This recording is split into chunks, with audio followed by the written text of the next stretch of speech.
Hello students. Bill of exchange में अभी तक आपने journal entries in the books of drawer देखी है। मैं अब आपको journal entries in the books of ड्रॉई बता रहा हूँ। ड्रॉई मतलब वो पर्सन जिसने गुड्स परचेज किए, जिसने बिल एक्सेप्ट किया है कि वो पे करेगा ड्रॉअर को।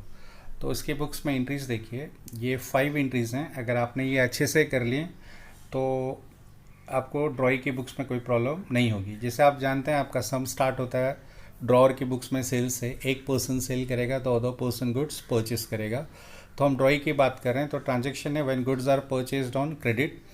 ड्रॉई जब गुड्स परचेज करता है क्रेडिट पे, तो जैसे सेल्स अकाउंट हमेशा क्रेडिट होती है, परचेज अकाउंट हमेशा डेबिट होगा। तो आपकी ये एंट्री होगी purchase account debit to drawer. आपको यहाँ पे ड्रॉअर का नाम लिखना है। ड्रॉअर क्योंकि गिवर है, आप उससे गुड्स खरीद रहे हो, तो आपको पता है गिवर हमेशा क्रेडिट होता है as per the rule of personal account. ठीक है, यहाँ पे क्वेश्चन में जो ड्रॉअर का नाम रहेगा वो नाम आपको लिखना है। हर एक क्वेश्चन में अलग अलग नाम रहेगा। Second, when bill is accepted. Bill accept किया आपने कि आप पे करोगे उसको, क्योंकि आपने गुड्स परचेज किए क्रेडिट पे, आपको पैसे देने, तो इमीडिएटली पे नहीं किया आपने, तो आपने बिल एक्सेप्ट किया कि आप उसको पे करोगे। तो सेकेंड एंट्री होगी आपकी drawer account debit to bills payable. Bills payable आपके लिए लायबिलिटी है, वो आपको पे करना है तो क्रेडिट होगी। और बिल एक्सेप्ट करके आपने ड्रॉअर को दिया, तो drawer is the receiver of the bill, so his account will be debited. तो सेकेंड एंट्री होगी drawer account debit to bills payable. ये एंट्री याद रखिए, ये कब पास करनी है, व्हेन बिल इज़ एक्सेप्टेड। जिससे ड्रॉअर की बुक्स में व्हेन बिल इज़ ड्रॉन होता है, ड्रॉई की बुक्स में बिल एक्सेप्ट होगा। नेक्स्ट है when bill is honoured. Honoured मतलब ड्यू डेट को पैसे दे दिए। आप ड्रॉई है, आपको पैसे देने, आपको पैसे मिलेंगे नहीं, आपको पे करना है। तो व्हेन बिल इज़ ऑनर्ड तो cash goes out, so obviously cash credit होगा, और बिल्स पेबल के अगेंस्ट आप पैसे दे रहे हैं, सो आपकी एंट्री होगी bills payable account debit to cash account. Bills payable account debit to cash account. ये एंट्री कब पास करनी, जब आपका बिल ऑनर्ड होगा। ऑनर्ड मतलब ड्यू डेट को पैसे मिल गए, और ऑनर्ड का उल्टा होता है डिसऑनर्ड। डिसऑनर्ड मतलब ड्यू डेट को पैसे नहीं दिए। तो कैश अकाउंट क्रेडिट नहीं होगा, इसके बदले कैश अकाउंट के बदले ड्रॉअर का नाम आएगा। तो व्हेन बिल इज डिसऑनर्ड की एंट्री है bills payable account debit to drawer account. अच्छा, यहाँ पे नोटिंग चार्जेस डाला हुआ है। नोटिंग चार्जेस क्या होता है, पहले उस पर बात कर लेते हैं। नोटिंग चार्जेस मतलब जब आपका बिल डिसऑनर्ड होता है तो ड्रॉअर, नोटरी पब्लिक करके एक गवर्नमेंट ऑफिसर होता है, उसको अप्रोच करता है। क्यों अप्रोच करता है, क्योंकि बिल डिसऑनर्ड हो गया, मतलब ड्यू डेट को आपने उसको पैसे नहीं दिए, तो उसको राइटिंग में प्रूफ चाहिए कि बिल डिसऑनर्ड हुआ है। तो उसको ये प्रूफ करके कौन देगा, राइटिंग में लिख के कौन देगा, नोटरी पब्लिक करके एक गवर्नमेंट ऑफिसर होता है। नोटरी पब्लिक करके एक गवर्नमेंट ऑफिसर होता है जिसके पास ये अथॉरिटी रहती है कि वो नोटिफाई करता है कि बिल डिसऑनर्ड हुआ है। ठीक है, तो वो जो नोटरी पब्लिक की जो फीस होती है उसको बोलते हैं नोटिंग चार्जेस। और ये नोटिंग चार्जेस नोटरी पब्लिक को वो पर्सन पे करता है जिस दिन बिल डिसऑनर्ड हुआ था, जिसके पास होगा वो नोटरी पब्लिक को पे करेगा। ठीक है, मान लीजिए बिल डिस्काउंटेड था, तो नोटिंग चार्जेस नोटरी पब्लिक को बैंक ने दिया होगा। बैंक ये नोटिंग चार्जेस के पैसे ड्रॉअर से लेगा, और ड्रॉअर नोटिंग चार्जेस के पैसे ड्रॉई से लेगा। तो आप ड्रॉई है, मतलब फाइनली आपको ही पे करना है। तो आपकी बुक्स में नोटिंग चार्जेस डेबिट है। ठीक है, क्योंकि ये आपके लिए एक्सपेंसेस है। नोटरी पब्लिक को पैसे किसी ने भी दिए हो, वो आपसे ही लास्ट में लेने वाले हैं। तो नोटिंग चार्जेस ड्रॉई के पॉइंट ऑफ व्यू से एक्सपेंस है, इसलिए डेबिट होगा। तो अगर आपका बिल डिसऑनर्ड हुआ और नोटिंग चार्जेस हुए, तो आपकी एंट्री होगी bills payable account debit, noting charges account debit to drawer account. और अगर क्वेश्चन में बोला है नोटिंग चार्जेस वगैरह ऐसा कुछ नहीं बोला है, तो नोटिंग चार्जेस डेबिट मत करना। सिंपल एंट्री होगी bills payable account debit to drawer account. ठीक है, कभी कभी ऐसा होता है कि आपने 3 महीने के लिए बिल एक्सेप्ट किया है, आपने बोला है कि आप 3 महीने के बाद पैसे दोगे, लेकिन 3 महीने होने का है, आपको अभी लगता है कि आपको थोड़ा टाइम और चाहिए, तो आप 2 या 3 महीने का टाइम और मांगते हैं ड्रॉअर से। ड्रॉअर आपको टाइम दे देता है, लेकिन फिर वो आप पे इंटरेस्ट चार्ज करता है। आपका जो अमाउंट है उससे थोड़ा ज़्यादा आपको देना होगा, तो वो इंटरेस्ट आपके लिए एक्सपेंस है। आपके लिए एक्सपेंस है, ड्रॉई के लिए एक्सपेंस है, तो एक्सपेंसेस हमेशा डेबिट होती हैं।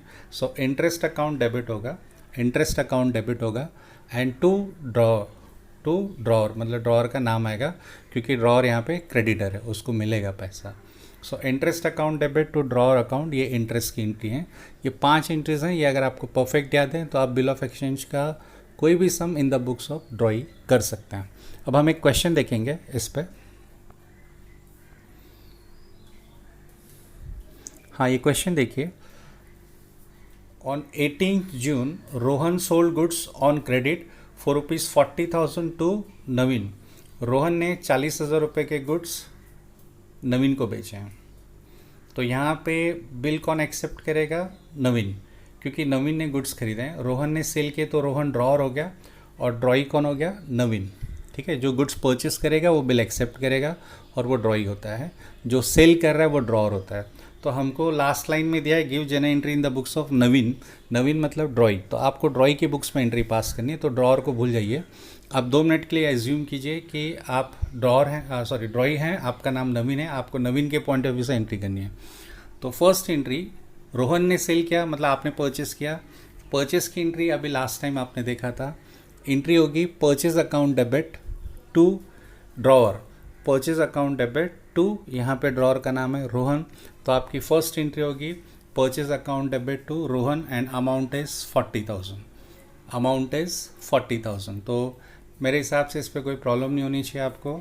आपकी डेट है 18 जून 2019। आप डेट कॉलम में 2019 टॉप पे लिख देंगे और उसके नीचे आएगा 18 जून।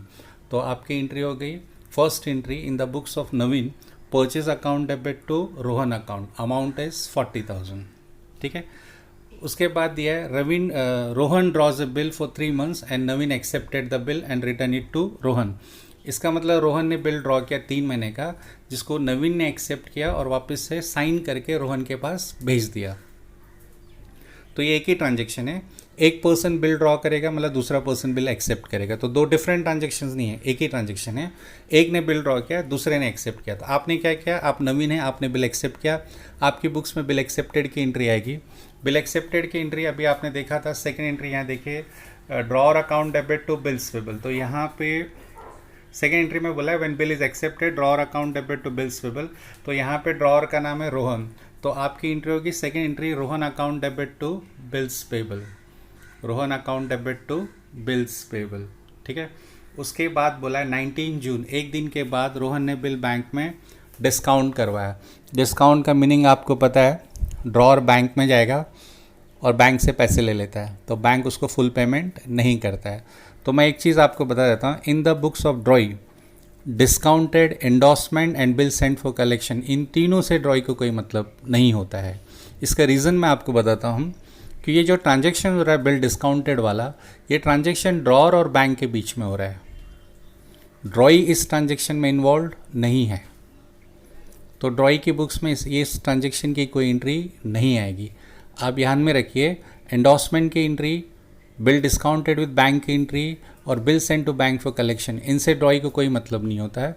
इन सब की ड्रॉई की बुक्स में कोई एंट्री नहीं आएगी।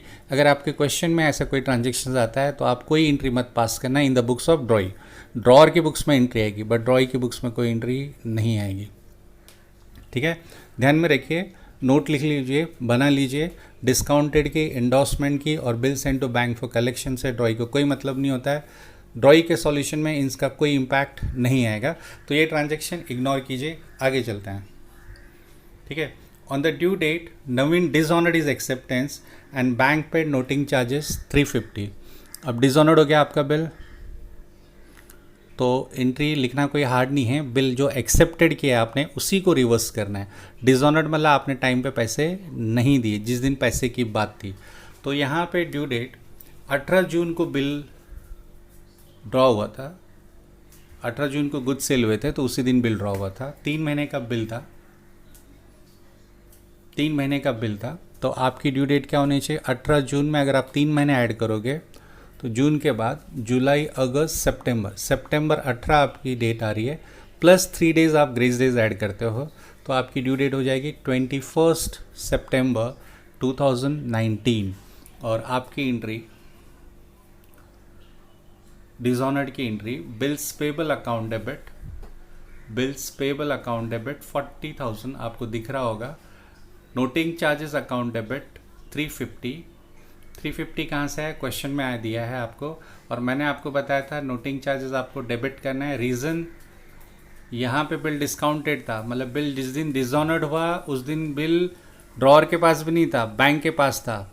तो नोटरी पब्लिक को जो पैसे हैं वो बैंक ने दिए होंगे, बैंक वो पैसे ड्रॉअर से लेगा और ड्रॉअर ये पैसे ड्रॉई से लेगा, ड्रॉई मतलब आपसे लेगा, तो आपको ये पैसे देने पड़ेंगे। आपकी बुक्स में नोटिंग चार्जेस डेबिट होगा क्योंकि ये आपके लिए एक्सपेंस है। तो आपकी एंट्री होगी bills payable account debit 40,000, noting charges account debit 350, और आपको टोटल अब रोहन को देना पड़ेगा 40,350।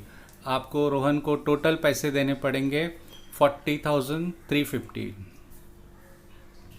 40,350, कोई इश्यू आपको नहीं होना चाहिए।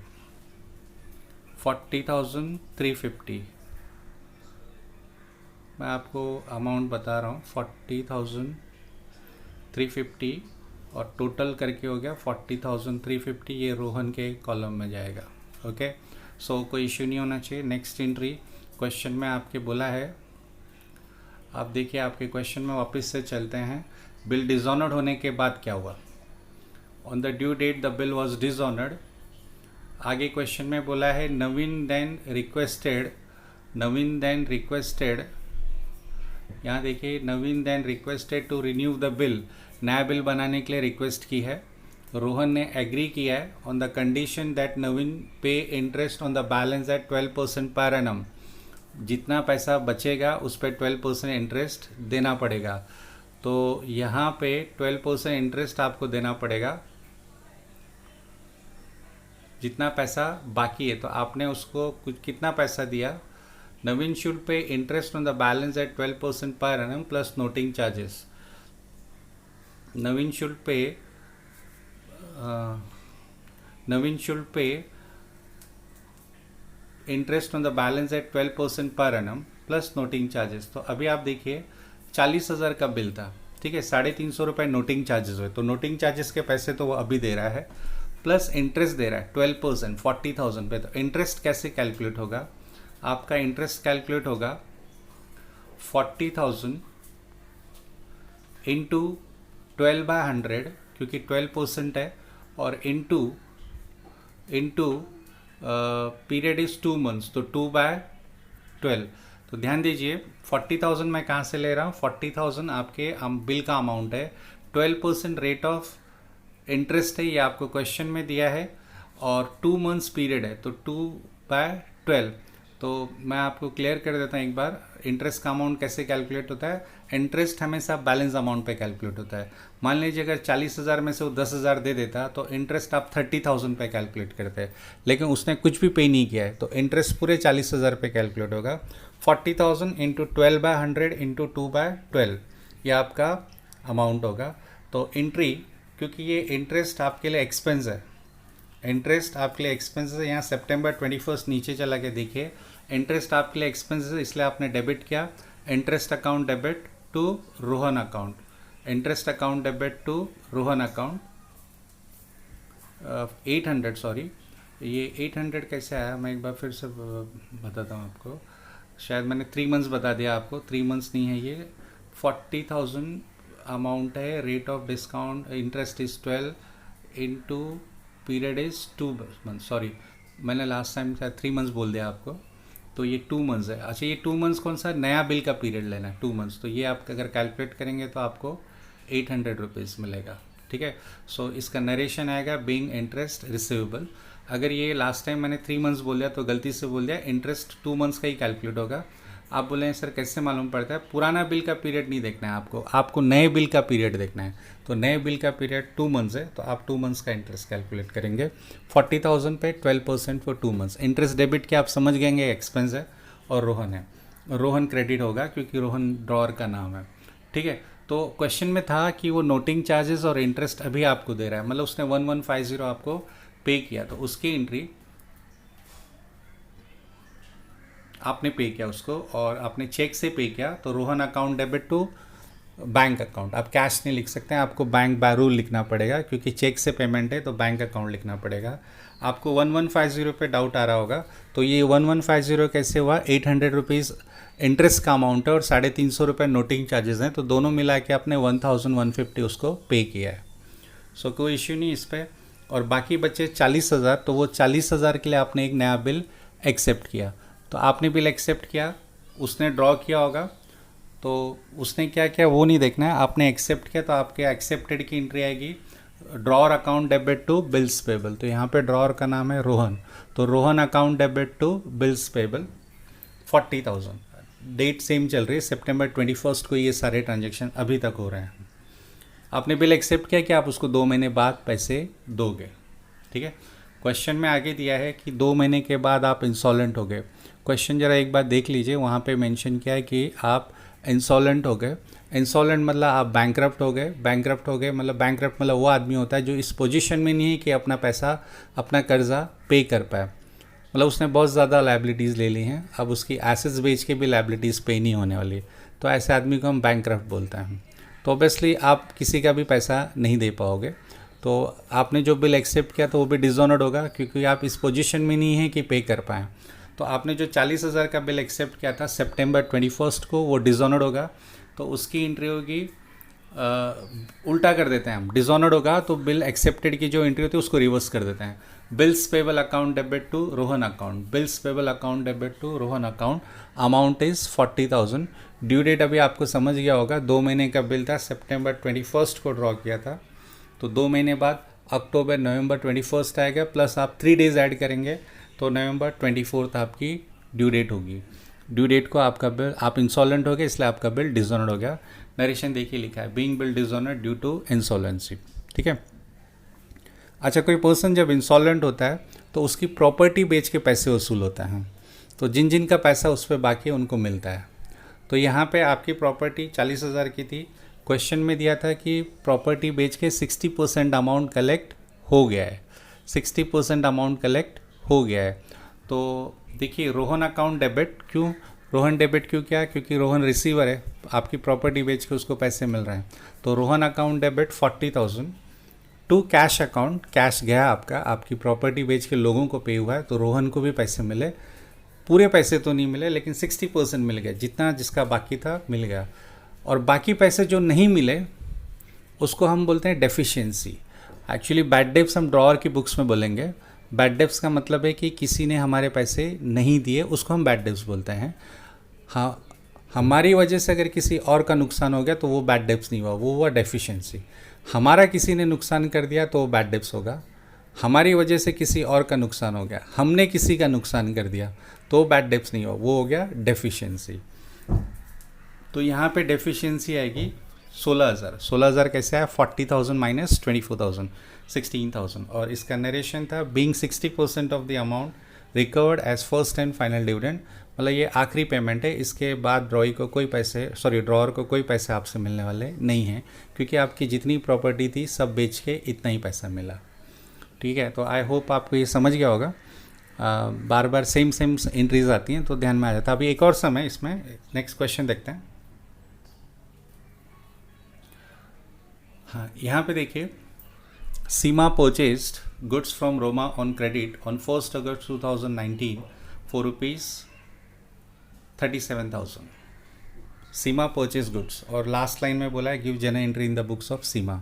सीमा की बुक्स में आपको एंट्रीज पास करनी। तो फर्स्ट एंट्री आप समझ गए होंगे, गुड्स परचेज किए तो आपको क्या लिखना है, परचेज अकाउंट डेबिट टू जिस पर्सन से आपने परचेज किए, तो जिस पर्सन से परचेज किए ड्रॉअर है वो, तो वहाँ इस क्वेश्चन में उसका नाम है रोमा।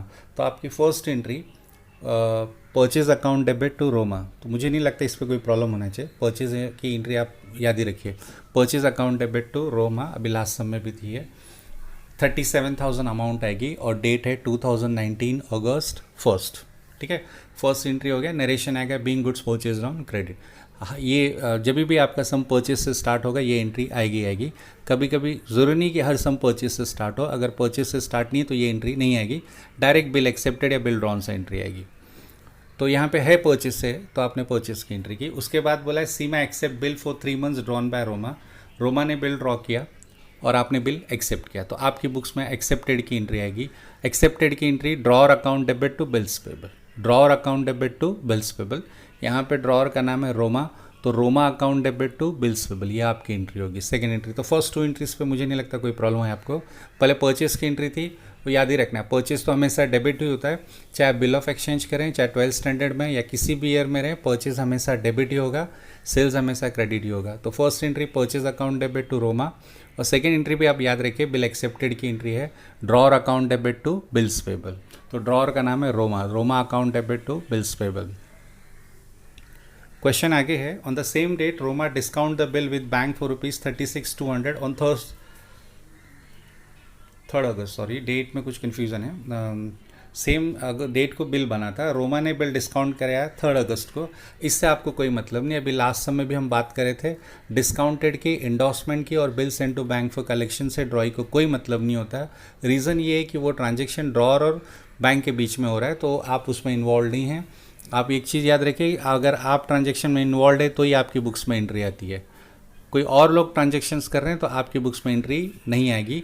आपकी बुक्स में एंट्री आए इसके लिए आपका इन्वॉल्व होना बहुत ज़रूरी होता है। तो ये ट्रांजेक्शन में ड्रॉ इन्वॉल्व नहीं है तो इसकी कोई एंट्री नहीं आएगी। आप याद रखना, डिस्काउंटेड की, इंडोर्समेंट की और bill send to bank for collection से ड्रॉई को कोई मतलब नहीं होता है। नेक्स्ट है, on the due date the bill is dishonoured and noting charges 160 paid by bank. यहाँ पे नोटिंग चार्जेस हुए हैं और नोटिंग चार्जेस बैंक ने पे किए हैं, तो वो कोई भी पे करे, बैंक ने पे किया क्योंकि नोटरी पब्लिक को बैंक ने अप्रोच किया होगा। अभी लास्ट समय भी मैंने बताया था, नोटरी पब्लिक मतलब एक गवर्नमेंट ऑफिशियल होता है जो कि आपको एफिडेविट वगैरह भी बना के देता है आपके, और वो नोटिफाई करके देता है कि आपका बिल डिसऑनर्ड हो गया है। तो बैंक ने नोटरी पब्लिक को पे किया होगा, बैंक ये पैसे ड्रॉर से लेगा और ड्रॉर ये पैसे आपसे लेगा। तो ड्रॉर के लिए तो ये इनकम भी नहीं है, एक्सपेंस भी नहीं है, क्योंकि उसको बैंक को पे करना है और ड्रॉई से लेना है। तो उसकी बुक्स में ना वो डेबिट होता है ना क्रेडिट होता है, खाली अमाउंट बढ़ जाती है। बट ड्रॉई को तो लास्ट में ड्रॉई को ही पे करना है, तो उसके लिए एक्सपेंस है। तो आपको पता है अभी लास्ट समय भी ये एंट्री थी, एंट्री ये थी कि बिल डिसऑनर्ड की एंट्री में नोटिंग चार्जेस ऐड हो जाता है। तो यहाँ देख लीजिए, third entry, note bills payable account debit, noting charges account debit to Roma account 37,160। Due date भी आप समझ गए होंगे, अगस्त 1 को बिल बनाया था, 2 महीने का बिल था। तो अगस्त 1 में अगर आप 2 महीने ऐड करें तो सितंबर, अक्टूबर, और अक्टूबर के 3 दिन ऐड करके अक्टूबर 4 नोटिंग चार्जेस डेबिट किया है। तो फर्स्ट 3 एंट्रीज पे कोई प्रॉब्लम नहीं होगी। नेक्स्ट क्वेश्चन में आगे बोला है कि, एक मिनट देख लेते हैं क्वेश्चन। सीमा पेज ₹19,000, ये डिसऑनर्ड होने के बाद सीमा ने 19,000 पे किया, प्लस नोटिंग चार्जेस भी उसने इमीडिएटली दिए, ₹160 जो नोटिंग चार्जेस है वो भी दे दिए उसने। और उसने एक नया बिल ड्रॉन किया रोमा ने, उसके ऊपर एक नया बिल ड्रॉ किया रोमा ने, मतलब ड्रॉर ने, और ड्रॉर ने बोला कि ₹650 इंटरेस्ट लगेंगे। तो ये सारे ट्रांजेक्शन एक ही दिन हुए हैं। 19,000 कैश पेमेंट हो रही है, प्लस नोटिंग चार्जेस, ₹650 इंटरेस्ट है, और एक नया बिल बन रहा है। तो 3 ट्रांजेक्शन हुए हैं, एक इंटरेस्ट, एक पार्ट पेमेंट ₹19,000 कैश मिल रहा है, और नया बिल एक्सेप्ट हो रहा है। तो चलते हैं, इंटरेस्ट की एंट्री पहले लेते हैं। अक्टूबर 4 को बिल डिसऑनर्ड होने के बाद इंटरेस्ट अकाउंट डेबिट, क्योंकि इंटरेस्ट एक्सपेंस है, to drawer, interest account debit to drawer. 650 कहाँ से, आपको कैलकुलेट नहीं करना पड़ा, आपके क्वेश्चन में ₹650 दिया हुआ था। अच्छा, उसी दिन ड्रॉर को आपने पे भी किया है, ड्रॉर को आपने पे भी किया है अक्टूबर 4 को। तो Roma account debit to cash 19,160, 19,160 कैसे हो गया, 19,000 आपने कैश दिया, प्लस आपने बोला वो जो ₹160 नोटिंग चार्जेस का वो भी आप दे देंगे। तो आपने टोटल 19,000 प्लस 160, आपने 19,160 पे किया है, ठीक है। फिर उसके बाद बैलेंस अमाउंट के लिए आपने नया बिल एक्सेप्ट किया। अब बैलेंस अमाउंट कितना है जरा ध्यान से देखना। बिल एक्सेप्टेड की एंट्री आपको पता है, Roma account debit to bills payable. Bill accepted की एंट्री है रोमा, मतलब drawer account debit to bills payable, तो ड्रॉर के बदले आपने रोमा लिखा। लेकिन अमाउंट 18,650 कैसे है उस पर ज़रा डिस्कस करते हैं। देखो, बिल जब स्टार्ट हुआ था तो 37,000 का था, आपने 37,000 के गुड्स परचेस किए थे, आपने पैसे देने की बात की, बिल नहीं दे पाया, बिल डिसऑनर्ड हो गया, प्लस ₹650 नोटिंग चार्जेस भी हो गया, तो वो भी आपको देना था। Sorry, ₹160 noting charges, sorry ₹160 noting charges हो गया, वो भी आपको देना था, प्लस 650 आपको इंटरेस्ट भी देना था। तो तीनों का टोटल करेंगे आप। मैं यहाँ पे आपको एक वर्किंग दिखाता हूँ। अब देखिए यहाँ पे old bill amount 37,000, old bill amount 37,000, noting charges 160 और इंटरेस्ट, ये तीनों को मिला के आपका टोटल होता है 37,810। देखो, 37,000 बिल का अमाउंट था, 160 नोटिंग चार्जेस का था, और इंटरेस्ट का अमाउंट था 650। तो तीनों की टोटल अगर आप करते हैं, इन तीनों की टोटल, तो 37,810 आपको मिलेगा। उसमें से आपने अभी थोड़ी देर पहले एक एंट्री पास की थी कि आपने 19,160 कैश पे किया है। 19,160 कैश पे किया, तो आप 37,810 में से 19,160 माइनस कर दीजिए, तो आपको पे करना पड़ेगा 18,650। इतना आपका बाकी बचता है 18,650। तो इसके लिए आप उसको पे करोगे, मतलब उसके लिए आपने एक बिल एक्सेप्ट किया। तो बिल एक्सेप्टेड की entry Roma account debit bill to bills payable 18,650। तो आप समझ गए होंगे, पीछे वर्किंग में भी देख सकते हैं कि 18,650 कैसे आया था। अच्छा, ये हो गया अक्टूबर 4 को। ये बिल एक्सेप्ट किया था आपने, आप ये पैसा 2 महीने के बाद देने वाले थे, लेकिन नवंबर 7 को आपने बिल रिटायर्ड करवा दिया, ऐसा क्वेश्चन में दिया है। अब आप बोलेंगे रिटायरमेंट होता है क्या है? Retirement means bill honoured before the due date. Due date से पहले आपने बिल का पेमेंट कर दिया है, मतलब आपने बोला था आप 2 महीने बाद पैसे देंगे, लेकिन आप 1 महीने बाद ही पैसे दे देते हैं, आप टाइम से पहले पेमेंट कर रहे हैं। तो अभी देखिए आप हो क्या रहा था, जब आप लेट पेमेंट कर रहे थे तो ड्रॉर आप पे इंटरेस्ट चार्ज कर रहा था। अब आपने जल्दी पेमेंट कर दी तो ऑब्वियसली आप उससे कुछ कंसेशन मांगेंगे, मतलब जितना बिल का अमाउंट होगा उससे थोड़ा कम पे करना पड़ेगा। ठीक है, मैं एक बार फिर से क्लियर करता हूँ। रिटायरमेंट मतलब आपने बिल की जो डेट थी, जो ड्यू डेट थी, जिस दिन पैसे देने थे उससे पहले पैसे दे दिए, उससे पहले पैसे दे दिए, तो आपका जो बिल का अमाउंट है वो पूरा नहीं देना पड़ता, आपको थोड़ा सा कम पे करना पड़ता है। और वो जो कंसेशन आपको मिलता है उसको हम बोलते हैं रिबेट। और रिबेट आपके लिए इनकम है, ड्रॉई के लिए इनकम है, तो क्रेडिट होगा। तो बिल रिटायर्ड हुआ है मतलब ऑनर्ड ही हुआ है, टाइम से पहले ऑनर्ड हुआ है, तो ऑनर्ड की एंट्री आएगी, जस्ट उसमें रिबेट वर्ड ऐड हो जाएगा, और रिबेट इनकम है इसलिए क्रेडिट होगा। तो लास्ट एंट्री देखिए। अच्छा, ये नवंबर 7 कैसे हो गया? उन्होंने बोला 1 महीने पहले पैसे दे दिए। अक्टूबर 4 को बिल एक्सेप्ट हुआ था 2 महीने के लिए, मतलब वो उसका ड्यू डेट गिर रहा है डिसम्बर 7। डिसम्बर 7 को पे करना था, लेकिन 1 महीना पहले पैसे दे दिया, मतलब नवंबर 7 को पेमेंट आ गई। तो एंट्री है बिल्स पेबल अकाउंट डेबिट 18,650, ये लाइन ऊपर होनी चाहिए थी, थोड़ा नीचे हो गया, 18,650 to cash account 13,350 and to rebate 300 rupees rebate आपके क्वेश्चन में है। तो ये लास्ट एंट्री है। आई होप आपको रिटायरमेंट भी समझ गया होगा। रिटायरमेंट मतलब आप टाइम से पहले पे कर रहे हैं, और रिबेट 300 रुपये आपके क्वेश्चन में है।